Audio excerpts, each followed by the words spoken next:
shape or color could be this precious. But sadly, not even gets this precious thing. I'm Vanshi, and if I had unlimited resources like money and manpower, I would make clean drinking water available to all human beings. About 70% of our Earth is covered in water, but only 3% is drinkable.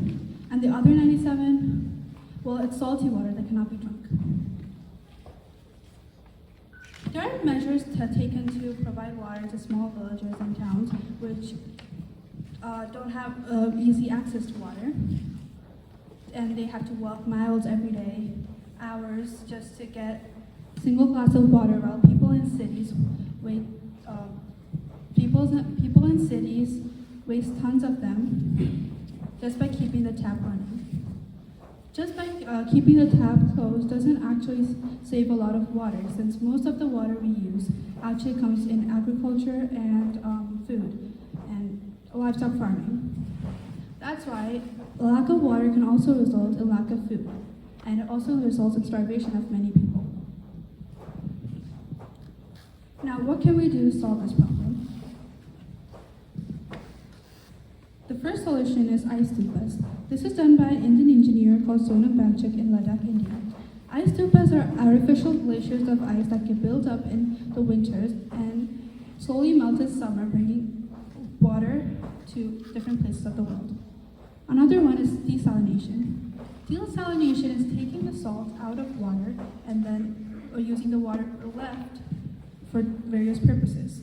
The problem with this is it requires a lot of energy, and sometimes it's not very fruitful. Another easier method is the life straw. The life straw is basically a straw which has a built-in filter, and it can be inserted into any dirty water and it makes the water drinkable.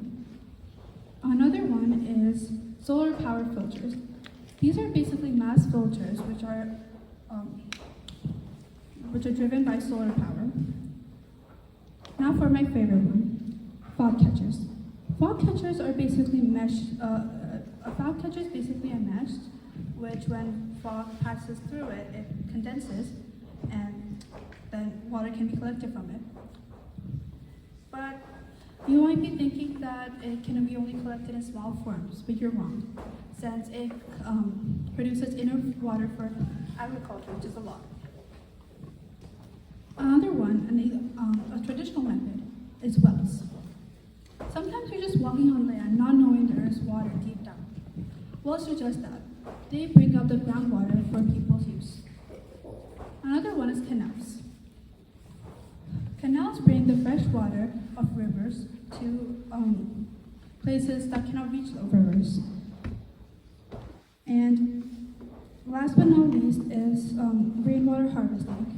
Ever wondered what happened to rainwater, which just fell and that most likely goes in drains or evaporates? So rainwater harvesting collects all this water and in a safe spot, which it can be later filtered and used for different purposes. There are pros and cons regardless the method we use, but if it brings a drastic change in the lives of many people struggling for the basic need of life, water, I think those methods should be considered. Are there any questions? No.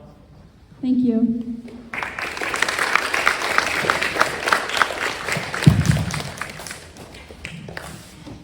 Thanks, Vanshi. Now, Vanshi is an avid reader and she is also an author, right? Have you finished your book? No? Okay. And yeah, when you actually write and publish your book, you would have a lot of opportunities to speak in public. This is all a practice for that. And what I really like about her speech is she chose her topic from one of her favorite books, right? The book that you read about a girl, a long walk to water, yeah? And you have chosen a topic that you can relate to easily. Now, most of us here, we all grew up in India, all of the parents here, we have seen those problems closer, right? But for somebody who is born and brought up here and living here, the problem of water is something that you don't get to experience. But you read a book that made an impact on you and chose a topic on that, great job.